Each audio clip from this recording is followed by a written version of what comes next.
Well, first of all, I'm Catalina Briceno. I'm the Director of Industry and Market Trends at the Canada Media Fund.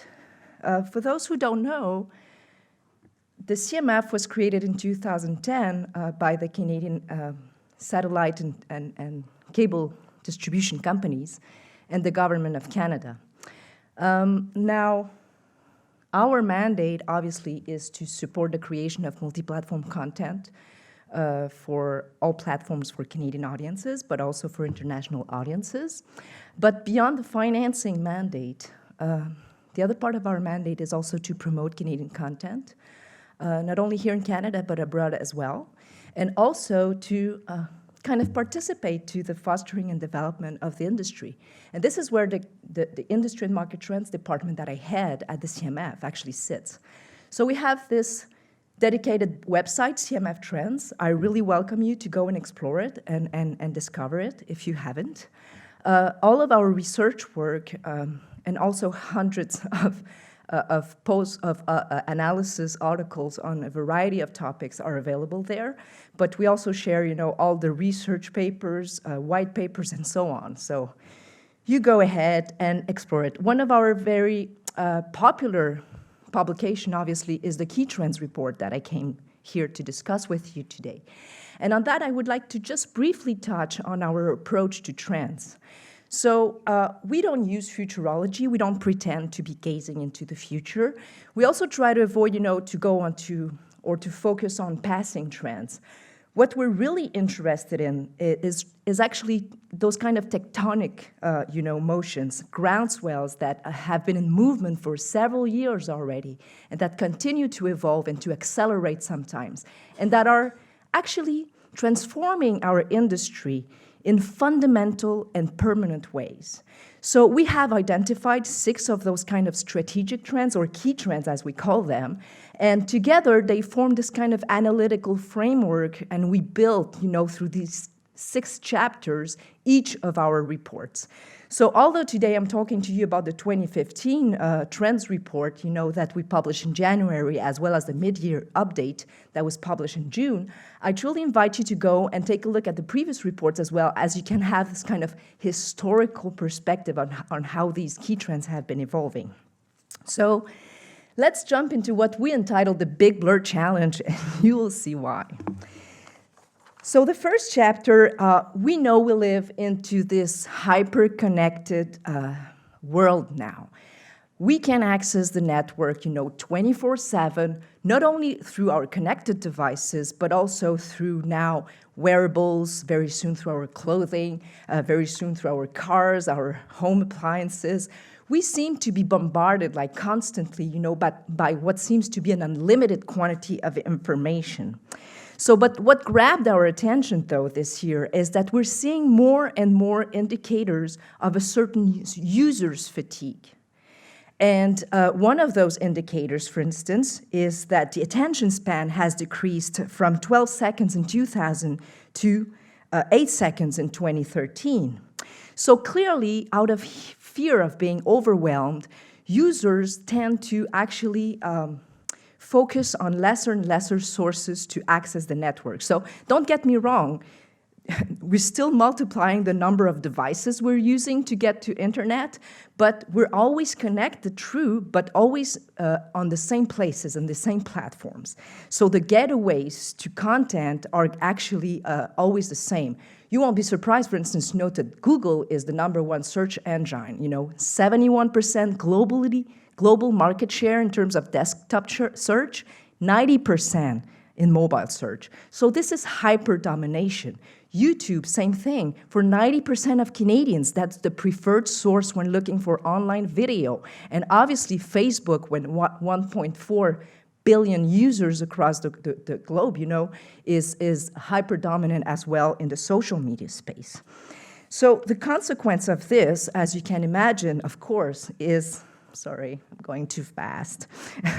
So the consequence of this, in terms of discoverability, is clearly challenging, especially if you're not part or if your content is not available on those massively popular platforms. But also you have to find ways, as Maura told us this morning, to have your content surface among those hundreds and thousands of hours, of content that are on those platforms.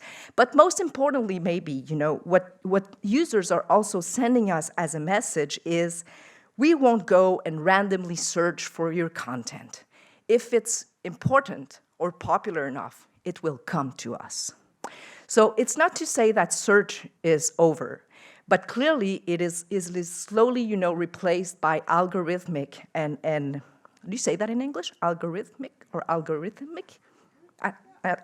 This is my French side sometimes. And social recommendations, Moro is selling this incredible figure. 92% of people now trust, and better trust actually friends and family. So clearly, this whole discoverability issue will only, increase and intensify. And why is that? Because also, as users spend more and more time on these fewer platforms, they also get trapped into filter bubbles, and very often without even knowing it. So clearly, many internet users don't know that whatever they're doing, their browsing history, their preferences, what you like on your Facebook feed, is actually determining what these platforms are presenting you in terms of content. So clearly, it has become virtually impossible to discover content that doesn't match your kind of user's profile. And this is a major issue, obviously, for discoverability, not to mention that it can become even more problematic when certain of these algorithms or platforms are actually using, their bots to present some content or favor some content over some others. And this happens. Some examples are given in the reports. So on the second chapter, we're actually discussing, this increased shift towards all digital television viewing. Sorry. So we know television and the film actually is just as music and publishing in this kind of dematerialization process, and slowly becoming an on-demand media. So at the end of last year, actually, we reached this very significant tipping point in the American market where there's now more subscribers to internet than there is subscribers to the cable companies. So, and this trend will not fade away. So in the US, PricewaterhouseCoopers actually predicts that by 2018, all electronic home video, that is streaming, OTT, VOD, SVOD, and all transactional, will actually generate more revenues than the overall film industry by 2018. Obviously, in Canada, this situation hasn't been reached yet, although as you can see on those curves, we're really close to that tipping point as well. So, okay, fine, but one could say, doesn't really matter where people are actually watching our TV shows or our films, as long as they're watching it, right?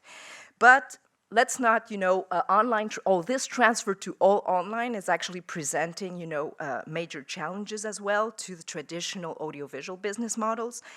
First of all, we know that this streaming culture essentially sits on a logic of very low entry price to the content or free access to the content. And the challenge now for all stakeholders in our industry will be to find ways to maintain investment in original content. As you can see in these circles, what the traditional television sector has been investing in the content, original content, through acquisition or originals is actually really 10 to 1 times what the online players have been investing so far. In the meantime, this is also a major challenge for right management as it slowly moves also towards globalization. And we can observe, this really hard push to seamless integrated markets, not only from some private companies like Netflix, for instance, that is now clearly announcing, and just publicly saying, if we cannot get, your global rights to exploit your show, we're not interested in investing or acquiring it.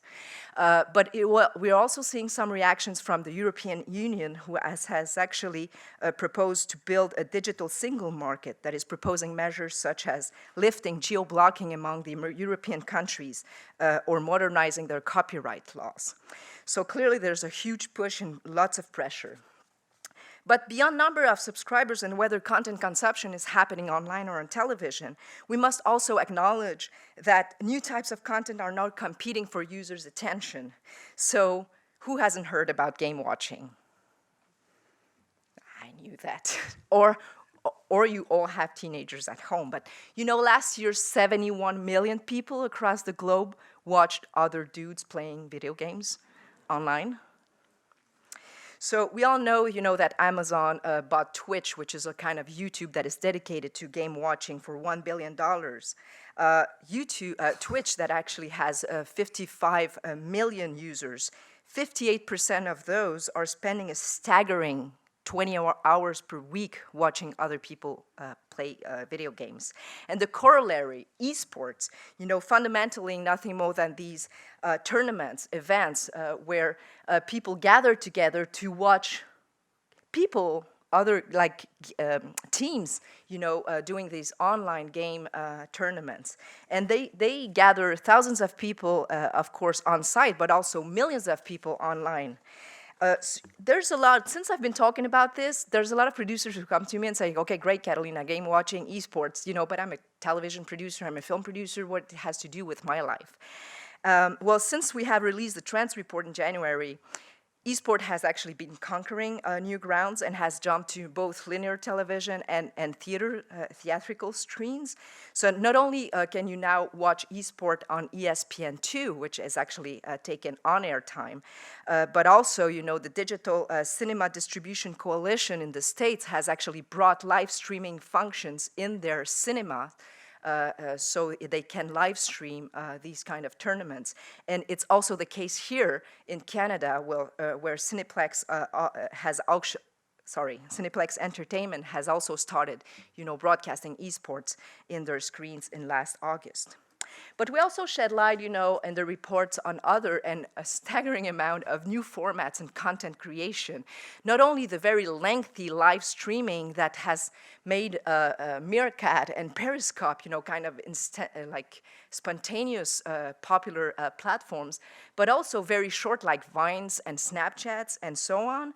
We touch a word on slow television that used to be very isolated, kind of experimental television, and now turns into becoming mainstream. So we're talking about the fact that really we're seeing this incredible creativity also in terms of new types of formats. Sometimes for us professionals of the audiovisual sector seems completely odd, like unboxing, watching people opening boxes and commenting toys and computer, or tiny cooking. Have you seen that? Like preparing tiny pancakes and having hamsters eating that, and attracting millions and millions of audience members and having multiple channels doing this type of content. Well, yes, the content landscape, we have to be prepared of that, is actually creating a lot of new formats, and some of them, like esport, are actually transitioning to traditional platforms and traditional media. So why is that? Well, because of these guys. These amateurs, user-generated content that used to post just cat videos are actually getting to the professional level. I don't know if you've seen this. This is a survey that was conducted by Variety. It was done the first time in 2014, and then again last July in 2015. And amazingly enough, what they found out, the question was this one for teenagers that were 13 to 18 years old in the States. Please tell us who are your top 20 most loved celebrities. Well, 8 out of the top 10 are YouTubers. All the blue guys here are YouTubers. So you can see how Johnny Depp and Jennifer Aniston, unfortunately, and mainstream celebrities are very close to be completely ejected from the celebrity chart in teenagers' hearts, at least in the US. But this is a kind of trend that is global also. So these new digital personalities, are self-taught. They not only master production tools, but they also self-distributed, self-branded, self-monetized and self-everything. And they are able to attract millions and millions of audience members. A lot of them have millions of subscribers to their YouTube channel and are able to generate real industry dollars and turn that into, brand attractiveness and so on. So very quickly, we also asked the question in the June update report, who's actually loving so much these guys, and engaging so deeply with these new digital personalities. And this is where we became very interested in the new cohort of these new viewers, we know that Twitch, again, have like more than 50 million users, active users on the platform. Well, half of them, are said to be under 35 years old. And actually, according to Nielsen, the average US teenager watches 4 hours less of traditional television than it did 10 years ago. And although in Canada this trend is less pronounced, it is real as well. And obviously the next question that comes to mind is whether these new generation will ever revert back to more traditional means or ways to consume content. And honestly, there's more and more studies and indicators that actually show that they are becoming digital-only consumers.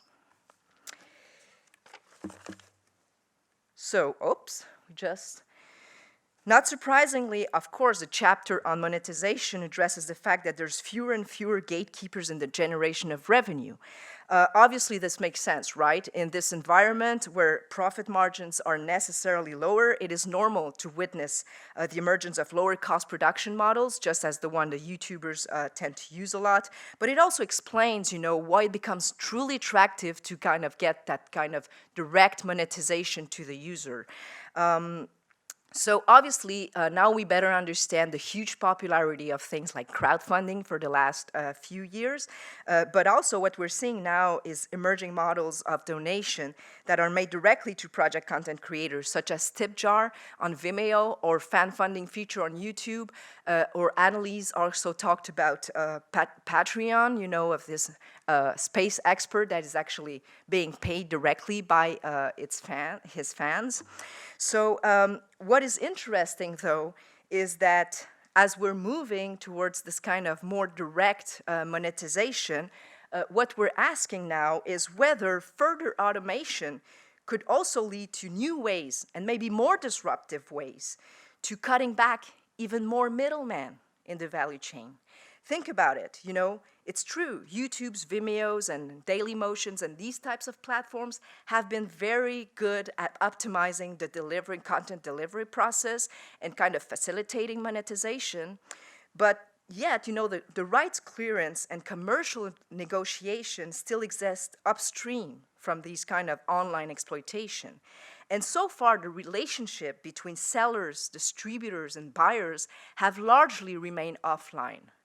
However, what we're seeing now are these virtual marketplaces that are actually standardizing also the terms of trade and encompassing the whole process, including the negotiation process, to kind of optimize totally and automate the whole process from buying and right clearance up to delivering the content.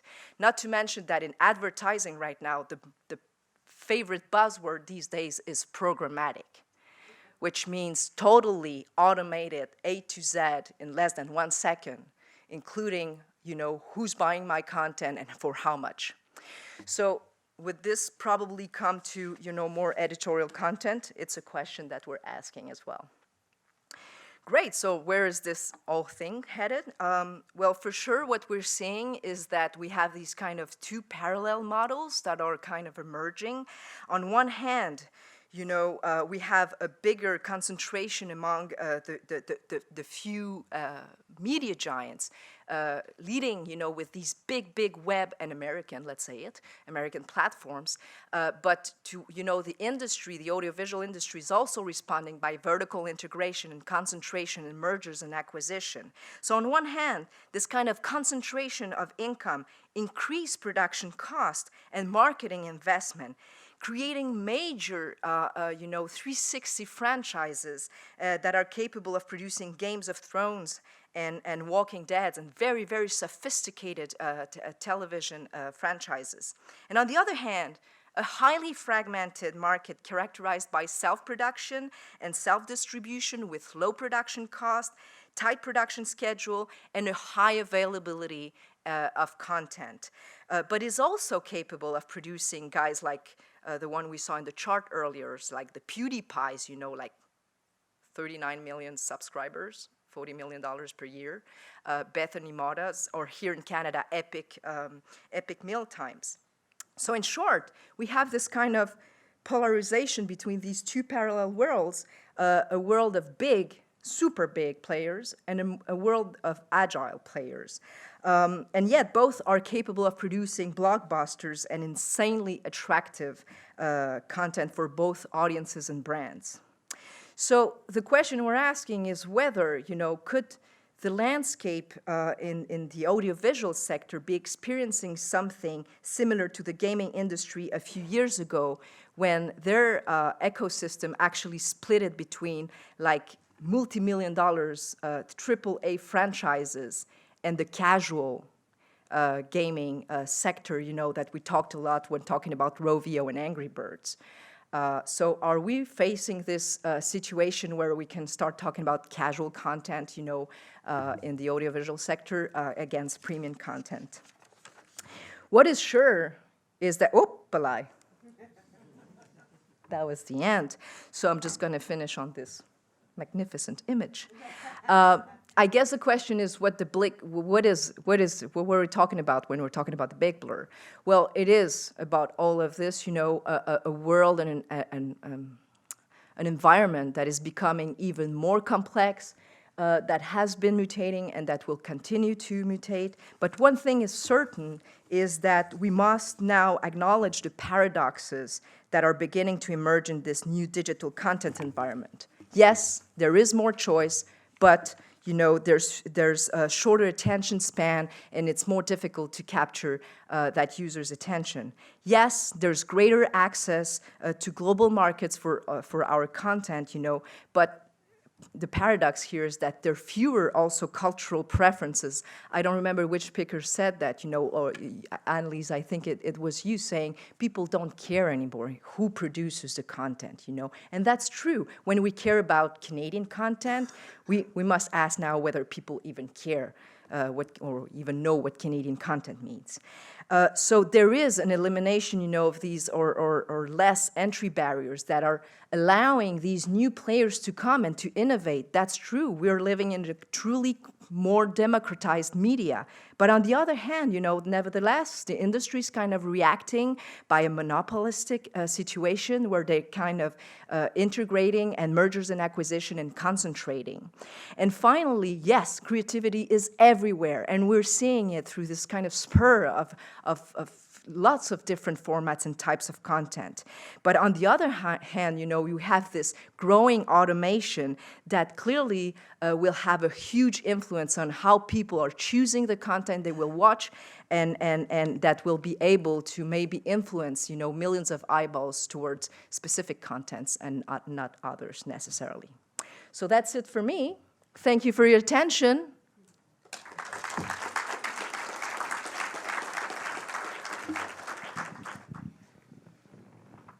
Hi, thank you for such great classes and panels this afternoon.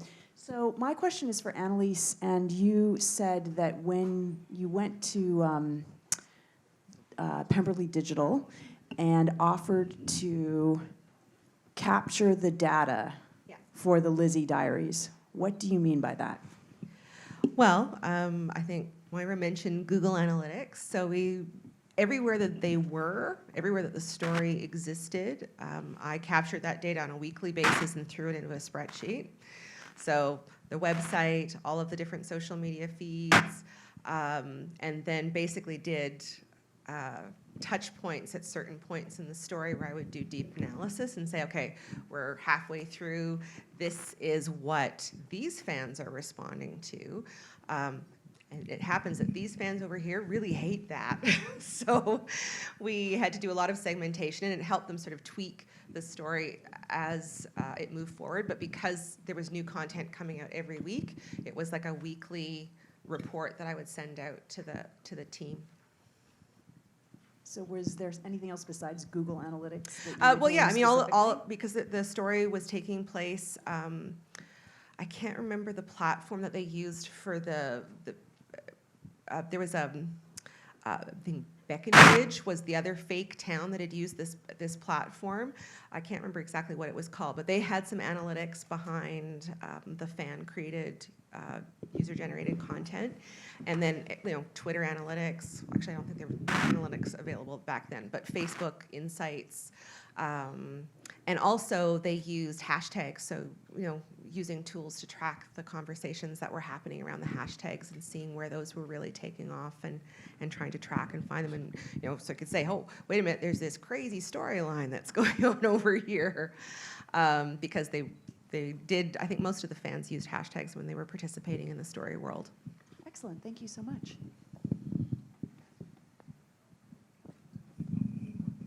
Hi. Hello? Dan and Matt, quick question. You mentioned context is super important when you're viewing one of your ads. And I'm wondering if you picked up any trends with your brain technology. And what do you mean by context? Because I think you had an icon of like a few different devices. But is that all that you mean by context, like iPad versus? Maybe I'll address the context, and you can talk about the Microsoft thing. Sure. Yeah.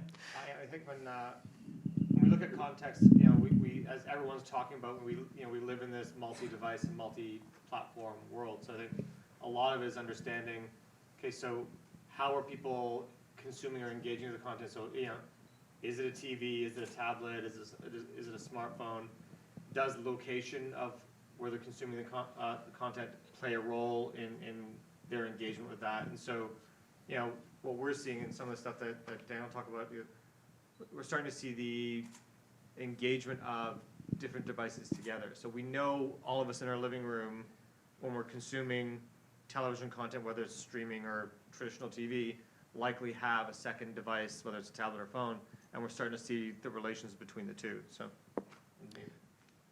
So yeah, at the beginning of the year, we had the opportunity of working with Microsoft Research to do a question about different screens and context, and it was like a very, very cool study. And what we ended up doing was taking a group of people and walking them through different stations.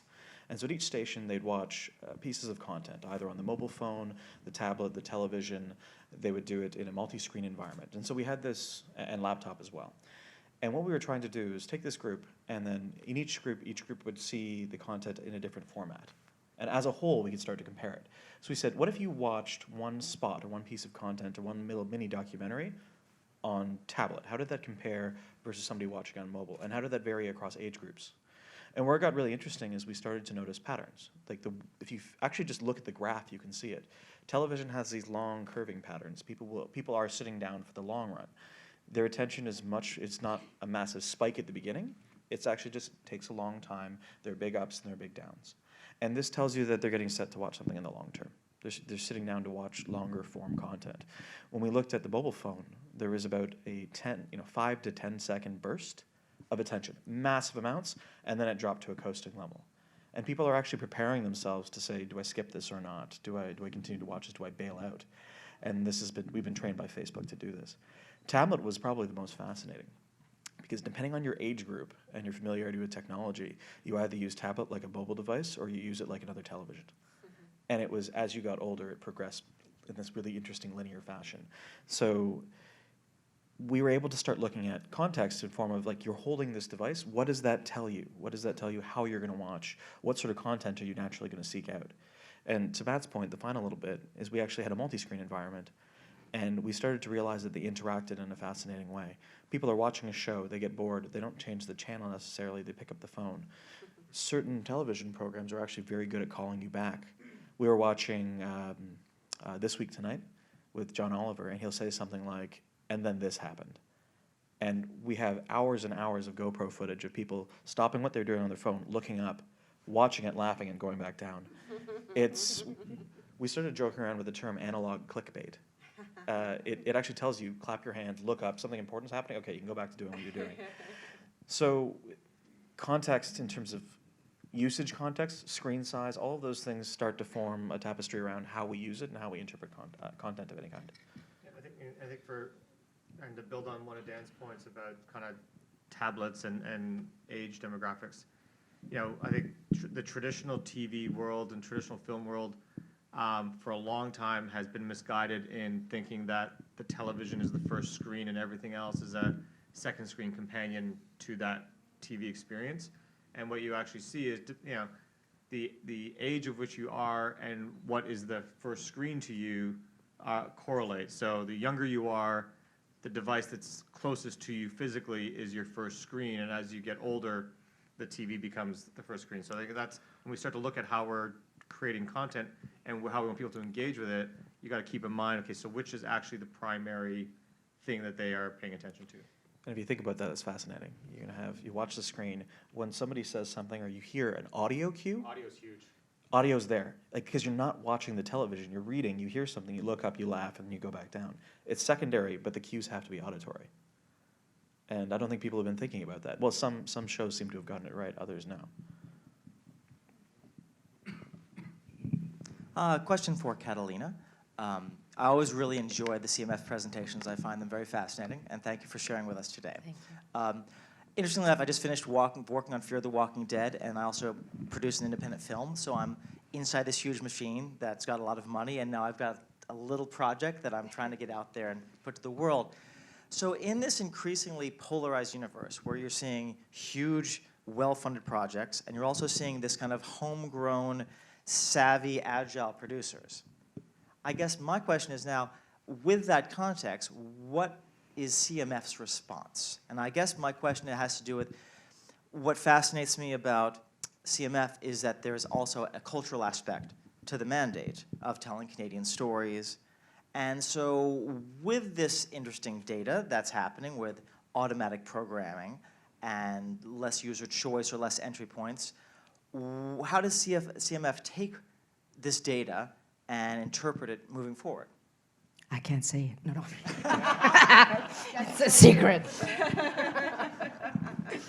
Well, first of all, just to the first part of your comment, I think producers, creators, writers, whoever is working in this industry and able to play in those two models, both the very premium one and the agile one, are the one who will be thriving and successful. You must be able to work into those kind of two worlds. So that's first part. Now, interestingly enough, you probably know this, but the CMF is actually right now in a national consultation tour, doing focus groups across the country. And the reason we're doing that is partly to kind of inform, obviously, the stakeholders in industry of what we've been seeing in terms of where the market is headed, but also to start indeed testing maybe some ideas on how we could react to this new and highly fragmented, and globalized environment. And one of the things we're seeing or testing with, the stakeholders is an actual, a totally new financing approach. That instead of being platform agnostic, instead of being platform focused, like we are pretty much right now, like we have the convergence stream that is for television projects, and then digital media components, but that must be related to the television content. And then we have the experimental stream that must be interactive, and must be not attached to television at all. Now we're trying to see and explore whether we could be more platform agnostic and much more content focused. And hence, that would mean that, for instance, two content types, very different content types, but that have the same kind of approach, let's say, a very commercial-oriented content project that is like is building on this kind of returning seasons or franchise kind of logic, with commercial appeal in something. Well, it could be a game. You know, it could be a console game as well as it could be a great big television show. So I'm not saying we're going that far, but my point is there ways to be more platform agnostic and more content focused? So indeed to respond in part, at least, to this kind of new reality.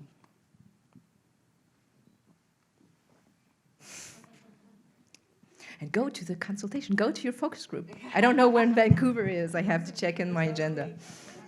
I think this is just for the whole panel. Our company is a digital agency, and we've been fortunate enough to work with people like Maura, with Annalise, with Catherine Warren on strategies, but it's been too few and far between with our TV executions that are extensions, cross-platform executions. What I'd like to know from the panel is how do we change that? You would never, I come from advertising as well, Matt, and you would never go into an advertising brand without doing your strategic work, and we've seen evidence of the levels that you go to with Axe and your clients. What can we do, and what's your feeling about how we can change that so we as agencies working on creative with fellow creative producers can actually do things that are discoverable, that pay them service, but they don't ask us to do it for free, because it's impossible to do this as a freebie, to have an incredible creative piece of content where they come to you and say, is there even an audience for this? And I can't find money to hire the Fan Trust, the various searches, and the Magnified Digitals, all of whom I think are excellent. And I want to hire them, and sometimes we can't find money, and it's not a line item on any of the funds right now. So I'd like to know how we can change that so we do well by our content creators. Who wants to jump into that one? Just for clarity, are you asking for how to get some of the strategy and insight work into the content to help get the funding? I just want to know Like, which is the tipping point that will help us do what this day's been about. Like, ad agencies do it and they know it, and brands pay for it. The film and TV and digital content marketplace has not appreciated it. That's why it's so exciting to see this on today's panel. It's been terrific. yeah. And I can say. Oh, go ahead.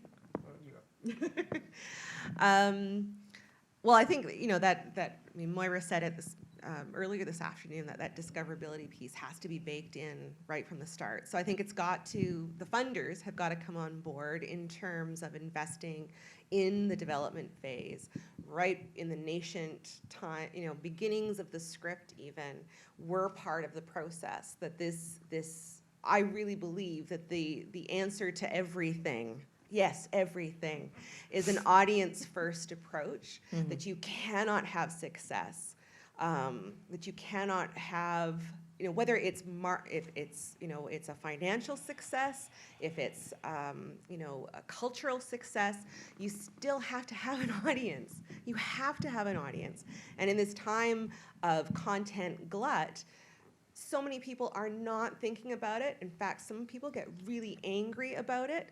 I don't want to have to think about the audience. I just want to make my movie. But the reality is that you need to have that audience-first approach, and I think it's got to come from like the fund. It has to be tied to the money. They have to tie money to it. You don't get this development money unless you're allotting something. You don't get this production money unless you're allotting a certain percentage for marketing and audience development. I mean, I think that. I come from probably more of a technology background than maybe advertising. I've kind of come from technology and worked my way into advertising. I think there's a lot of kind of what do we want to use buzzwords like bootstrapping or prototyping. There's a lot of ways you can get data to prove your concept that doesn't have to cost a lot of money. You can use Google will tell you what the most popular search terms are, which tells you what people are trying to find, and then you can identify gaps on what the answers to those responses are. So you start to look for gaps in the market by saying, a bunch of people are looking for this, and there's nothing answering that question, and we can create content around that. There's, you mentioned hashtags. It's free to track what hashtags are trending on Twitter and Instagram. You need to go in and spend a few hours and do the homework, do the research. Like, that information is there, which can help prove your case. And I think, and if you really want to prove your case, use Kickstarter or Indiegogo. Like, go to that market, put it out there in social media, get the crowd to fund it, and then go and get that to make your pilot or your prototype or your kind of minimum viable product, to then get the bigger funding to make it bigger. And I think that we got to break out of our models of, I need someone to help pay me develop an idea I think is good, and I don't have any proof that I think this is good other than I think it's a good idea. And I think that's where we need, there's a bunch of free data out there we can use to either finesse those ideas or build a case for the ones we believe in. Check out that Green Inferno case study. It's amazing, because they do that with just with little cheap Facebook ads. And they took it from a proof of concept to a short and then finally to a feature. So they did it without, in the States, they don't have the government investment, but I think in the country, if you're going to take government money, then the government needs to say it needs to be part of the equation. You mentioned the Epic Mealtime guys earlier. That perfect example. They took a popular blog called thisiswhyyourfat.com, and let's make recipes. Let's make a video show based on the recipes. I thought it was ilovebaconforever.com. But that's where they went. So they started with that, and then they realized when they looked at their YouTube data that anything that had bacon in it was outperforming everything else. They're like, screw it, we're doing all bacon. We're the all bacon people. But it was data they got that was free from those services that refined the idea. You know what, I think all the ideas up here are terrific, and Catherine, you and I have talked about this before. Our phone rings every time there's a funding deadline, and producers ask us if we can do a strategy for them, do some research and a strategy for them, and if they get the funding, we'll get the chance to work on the project. Lucky us. It speaks to the point that I touched on earlier, and that is, we've normalized a lot of really bad business behavior. As producers, we do a lot for free. As agencies, we do a lot for free. And partly, I think it comes from a place where we're passionate storytellers, and you can say, we can have an argument about whether or not that's sweat equity. I think we way over-index in our industry. And I've noticed, the struggle as a strategy company is people not wanting to pay for it. So there's two things here. While we still are working within a framework where we rely heavily on funding, I do think that as I mentioned before, it would be ideal if we can work with the funders who are keenly aware of needing to commercialize product, and they want what they fund, they want to be successful. So I think that's a place to start, and that's already happened. I also think as business owners, we have to look at research and development, just as a few years ago. Remember when television producers had to start doing their own sizzle reels, and we're having to put more and more money into, that's a business decision. Again, it's not necessarily, it's not the ideal, but this is the same kind of thing. So maybe it's how you structure, especially with some of the larger companies, that you earmark a certain amount of money that needs to be redirected into research and development. And I think, as I said, I agree with everything you've said. I also think you got to be careful not to you can find data to support whatever you want. I think it's really important that you bring some rigor to your process in terms of the early market research as well.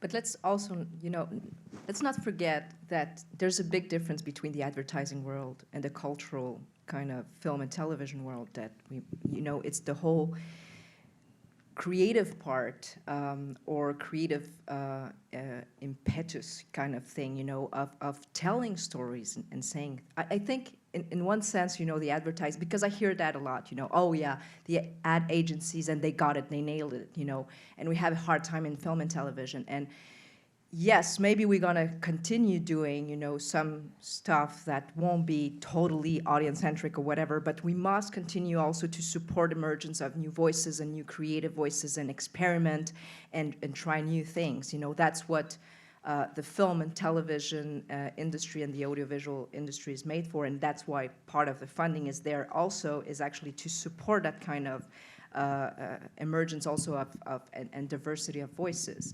And that's a challenge for all creators and storytellers, is finding that balance between that kind of audience-centric approaches, and yet, like the advertising world, I guess it's easier for them in that sense. You have, Hang on a second. Hang on. One thing, Catalina, here. Go ahead. I think part of the problem not is that it's not creative. That's not what I'm saying. No, I get me take your wrong. point. But this raises a point that I think we see come up quite often.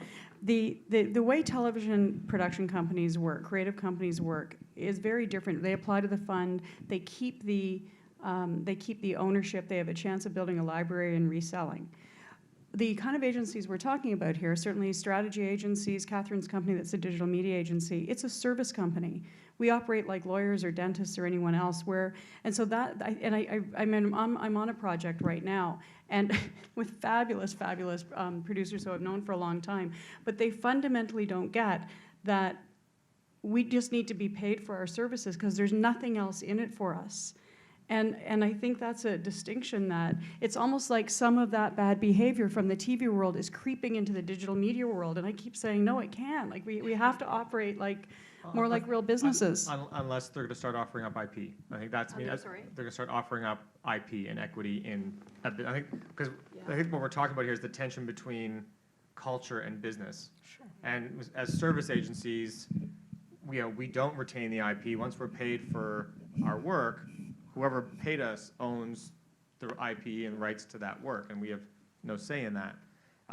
But our job is also in marketing to sell something. So it's not always about experimentation and culture. Sometimes that's a nice outcome of the things we do, but ultimately we're about selling stuff. And I think you bring up a really valid point, because without CMF and without some of these funds, we wouldn't have the culture and the stories and the experimentation that we need in this country to kind of stay at the forefront. So I think the tension is between business and culture and IP and service, I think you're seeing an interesting interaction with scale as well. We're starting to see larger companies which invest in content and invest in shows. They're starting to realize that there's some amount of gamble involved, right? They say that they're going to have content produced for them. It may or may not be successful. Large cable companies are doing this, and they're starting to come to measurement companies like my own and say, prove it. So it's unfortunate that it's going to be the larger productions that are going to get the interest out of that. They can't afford bespoke work, and they're not going to get the same level of focus. But there is starting to be a call from the top end to say measure everything, including down to some of the smaller gambits. And experimental things, more exciting things, our ability to measure that is going to actually enable more people to try it, because it's not truly 100% of risk. You're saying that 10% I'm going to spend on really cool shit? Well, let's take the risk out of that. So I'm hoping to see more and more of that as we go, but it's going to fall on companies like my own to sit and have a model where you can go in with a company which is smaller and say, we're willing to do some work, and be that mass sort of co-fund. Every year, BrainSights does a once-a-year mass recruitment of millennials, where we sit down with them and we scan them against all sorts of content. And this was supported by tons and tons of different brands in market, buying 5 minutes, 2 minutes, 1 minute, 10 or more. And then a massive report is put out where we say, here are some of the trends we're noticing, here are some of the changes.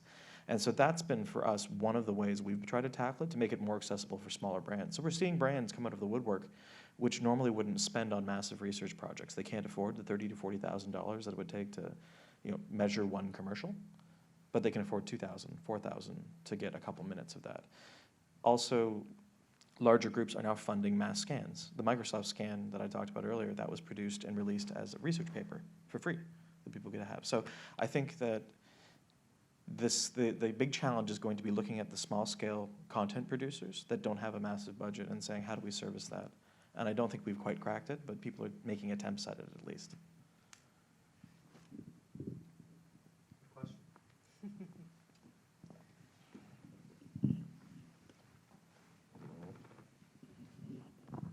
I just wanted to ask a general question to the panel about video on demand, and I just wondered if you could give me a sense of where you think video on demand is. Like, there's filmmakers here who are thinking of releasing their film online.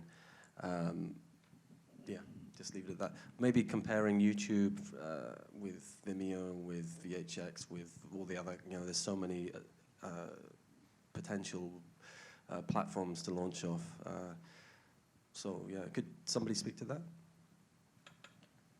So in my experience, it's a fascinating concept because it's becoming less and less is actually arranged watching. Right? You can go to movies, you can see them. You can go to watch live sport, where you maybe go to a bar or you watch it at home. It only happens at that time. So it's actually becoming more and more the norm that you can watch content when you want to watch it, rather than having to actually go to an event. So I would say from a trends perspective, from a consumption perspective, video on demand makes a lot of sense unless you're trying to create that event. You want to force people to sit down at the time you want them to have to watch it. Because, quite frankly, are they going to go off and pirate it, or are they going to try to find a different way to watch your content because they can't get it at the right time? Which, of course, you don't see with, say, sports, because people want to watch it when it's happening live rather than not. I would say, kind of echoing that and building out, like, everything is going on demand, and the more we continue to kind of move down that path, we're not going to go back, because we expect to be able to access more and more at our fingertips. If you look at, I don't think a lot of us in this room spend a lot of time on Snapchat, and I'm still trying to figure out a use for it, but I think what they've done really well is they've actually created a mobile platform to tell stories. And I think, and the Discovery channels they've got on there with Vice and Discovery and National Geographic, it's now become a mobile video on demand service and a mobile story service, while no one was paying attention to them doing that. So I think this idea of being on demand is important. And I think it depends what type of storyteller you are, but I think, YouTube makes sense for people who are making content on a regular basis. The YouTube stars and celebrities, you talk to them when they get into this, they're afraid to take vacations sometimes. They take a week off and everyone's like, where'd you go? And we missed, when's our next piece of content coming? So I think YouTube works really well for that, but for like filmmaking and kind of bigger kind of production type work, you can do more on demand and build a brand around that story and market around that thing. And instead of worrying about a release date, it's getting it out there, getting people talking about it, and having that slow build that creates kind of a sustained interest versus that one kind of big day, then moving on to the next thing. Yeah, and I would say that the problem with the existing system, the way that the release around feature film has worked in the past, we didn't have as much ability to create this desire, this demand for the product. But with the internet and its ubiquitous reach, the instant you start talking about a project, you're starting to create demand. And the problem that happens in terms of the juxtaposition of that audience demand, because we have no patience anymore, and the market realities, is that once you start creating that demand, you need to be able to fulfill it. So, we saw this with the Corner Gas movie last year, where they were collapsing all these release windows, which is something that distributors and the theaters seem to be absolutely terrified by. But the reality is, here in Canada, all our projects are small. We need to really get nimble, and it doesn't matter. Once we've started to invest in this marketing and audience engagement, we have to provide fulfillment for it. We have to make it accessible to people. I don't think it matters what platform it is, except that you need to be where that your audience is, and that we need to be hyper targeted. We need to be very aware that creating that desire, that demand, I don't think it matters. Except, I think the thing with YouTube is that it's really primarily a social network that happens to carry video, which people often forget. I watch my kids consume YouTube content, and a lot of it has to do with the interactions, the comments, the interactions between the YouTubers. That's what gets them really excited. And you need to participate fully. If that's where your audience is, then you need to participate fully in that community. And wherever that demand is, you need to be there and be as strategic as you possibly can be. I think the Game of Thrones and HBO is an excellent example of this in the Canadian market. They reported record levels of piracy and the download of that, because it's very difficult to access in Canada in terms of availability. Watching on demand is not possible. Now, they moved to counter this by working with Cineplex and having releases of the really, really major episodes in theater. You can go and see it like a movie. And that was particularly interesting because they turned it into an event again. And people were excited to go. It was a big thing. It wasn't, I'm just going to sit down at a specific time in front of my television. It was, I'm going to get up and go to the theaters like I would with a movie. So just on both sides of it, you can see the inaccessibility of the channel caused people to find other ways to get it, but also they embraced that to a degree. And there was a lot of success from going into theaters. But we will need to address those issues, of accessibility and discoverability again. Just as I was saying, clearly, very soon video and on-demand, those two words together are actually qualifying almost like all the content that is available out there. So when you start with that assumption, and what we're experiencing right now is actually those issues we're talking about today, which is like this hyperabundance of offering, and without, you know, universal search, without those kinds of, and geo-blocking and restricting and access and so on, what we're creating is also a lot of frustration on the user side. So, and this is something we need to address as an industry. We're seeing more and more studies coming out there and talking about very frustrating Netflix experiences, and I'm pretty sure you did this at least once, spending at least 1 hour on the platform searching for something to watch and not being able to choose anything. So this is a paradox of choice. You know, this is what we're confronting right now as an industry, is having, yes, all of these possibilities, and clearly having this massive shift, you know, towards all on-demand content and everything available out there, you know, in video format, and having new players playing in also, even if they're non-audiovisual players, like you have newspapers now, you know, and have Lexus and Marriott, like, you know, launching a lifestyle channel. So you even have all of these players competing in this space, and yet we must find ways, you know, to be sure that we're not creating at the same time this profoundly frustrating experience on the user side. Curation is the challenge right now. People have too much options. There's very little idea of what's quality. You're competing for attention, realistically, and you need to go through and say, how do I cut through that? So if you're going to go video on demand, you need to say, how will I cut through attention? Because at any given moment, they will have infinite other options of things to pick up. Why you above anybody else at that given moment? Netflix is the excellent example. There's little curation being done. There's just a giant list, and then you end up choosing nothing or wasting time not choosing. And so this is very interesting, but what's happening right now is that we all saw the web, you know, and the internet when in the early 2000s, like the perfect pull content. You know, we all thought this was a pull content environment, you know, that was the dynamic. And what we're seeing right now is this kind of shift to push content again, because users are just getting overwhelmed of this, like, too much to choose from. And so what we're seeing is that they're waiting for content to come to them. Like this whole dynamic of recommendation, this whole dynamic, you know, of social, of algorithms, of bots telling you what to watch at what moment and so on. And we have studies right now, like this was this crazy experiment that was in a show in Japan a few days by a German and Spanish team of research that was actually able to determine at which moment the user was bored, and right at that moment send them notification from BuzzFeed content.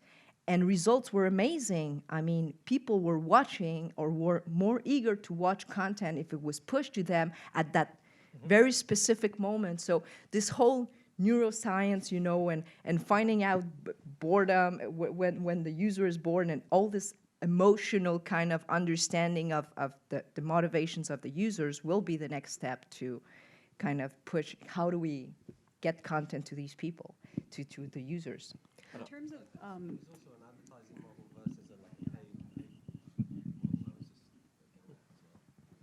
oh yeah, and in terms of the platform, like whether you're on Vimeo or UTV or UTV, oh my gosh, it's late, YouTube.